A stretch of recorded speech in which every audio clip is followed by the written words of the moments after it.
Assalamualaikum warahmatullahi wabarakatuh.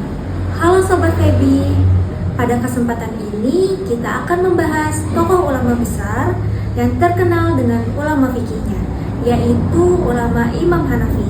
Selain terkenal dengan fikihnya, beliau juga berpengaruh terhadap perkembangan ekonomi Islam. Sebelum memasuki video ini, kata orang tak kenal maka tak sayang. Maka dari itu, perkenalkan saya Nadia Riani, mahasiswi Fakultas Ekonomi Bisnis Islam di Institut Agama Islam Darussalam Martapura dengan NPM 24150501 dan rekan saya Ahmad Akbar Hanifan dengan NPM 24150494. Melalui video ini kita akan membahas bagaimana sih perkembangan ekonomi Islam pada zaman Imam Hanafi. Yuk simak videonya. Imam Hanafi atau yang biasanya dikenal dengan Nu'man bin Sabit bin Zutah bin Mah lahir di kota Irak Kufah pada tahun 699 Masehi atau 80 Hijriah. Beliau berasal dari keluarga pedagang kain. Nah, beliau adalah sosok yang dikenal dengan kelembutannya, kebijaksanaannya, dan kedermawanannya terhadap kalangan sesama. Imam Hanafi atau Abu Hanafiyah terlahir dari keluarga pedagang kain. Awal mulanya beliau melanjutkan profesi keluarga tersebut yaitu dengan berdagang kain. Namun beliau juga tertarik terhadap mempelajari ilmu fikih dan setelah bertemu dengan gurunya, beliau mempelajari semakin mendalam, yaitu gurunya bernama Asy-Syabi.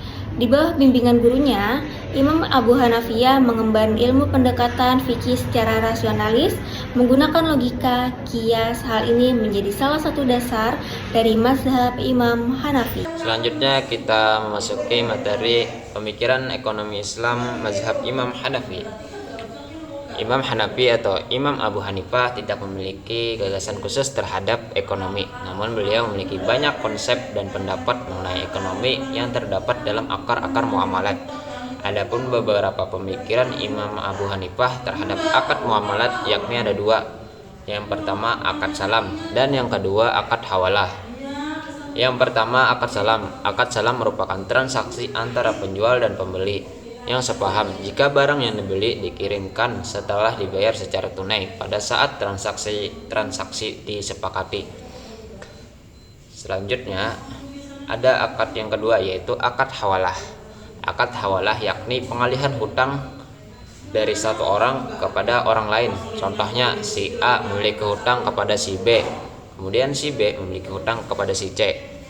Jadi si B boleh meminta ke si A untuk menagih hutang ke si C. Nah, pengalihan hutang terjadi antara B ke C ke tangan C. Dalam fikih si A disebut dengan muhil, si B disebut dengan muhtal, dan si C disebut dengan muhal alaih. Akad yang terjadi di antara mereka berdua disebut dengan akad hawalah. Dalam akad hawalah, Imam Abu Hanifah membolehkan hawalah mutlaqah. Asas dari akad hawalah ini adalah hadis dan ijma yang telah disepakati oleh para ulama termasuk Imam Abu Hanifah.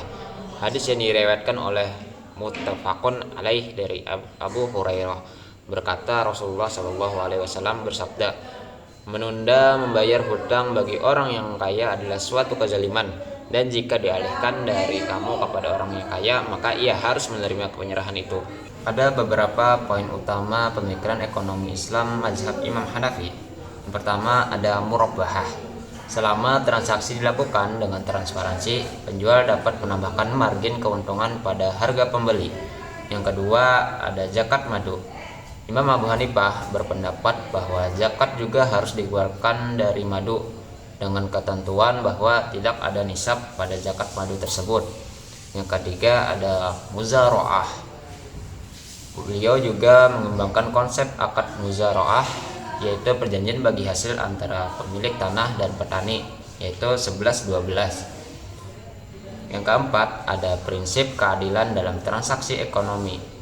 Imam Abu Hanifah menekankan pentingnya keadilan dalam semua bentuk transaksi. Ia mengajarkan bahwa setiap transaksi ekonomi harus terhindar dari praktik yang merugikan salah satu pihak, seperti riba atau bunga yang dilarang dalam Islam.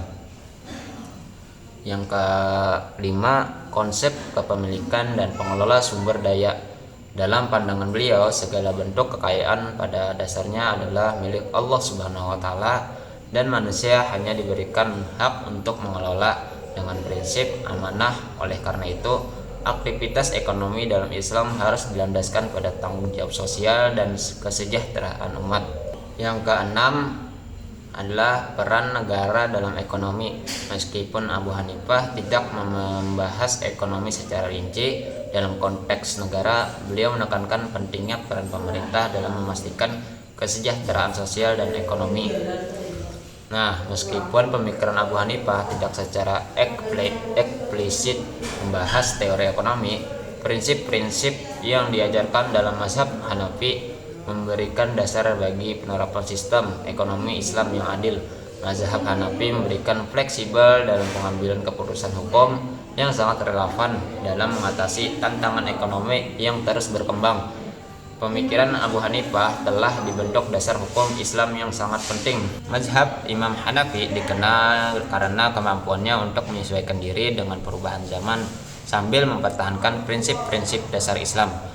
Pemikiran Abu Hanifah masih menjadi sumber referensi utama dalam studi fikih dan menjadi pedoman bagi banyak umat Islam dalam menjalankan kehidupan karena sesuai dengan ajaran Islam. Semua pemikiran Imam Abu Hanifah dilandaskan oleh Al-Quran, Sunnah, Ijma, Qiyas, dan Ihtisan dan dalil-dalil mukhtalaf lainnya, sehingga terkadang memiliki pemikiran yang berbeda dengan imam lainnya.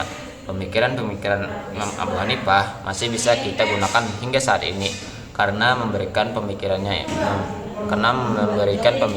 Imam Abu Hanifah tidak hanya berdasarkan rasional saja, tetapi juga berdasarkan dalil nakli.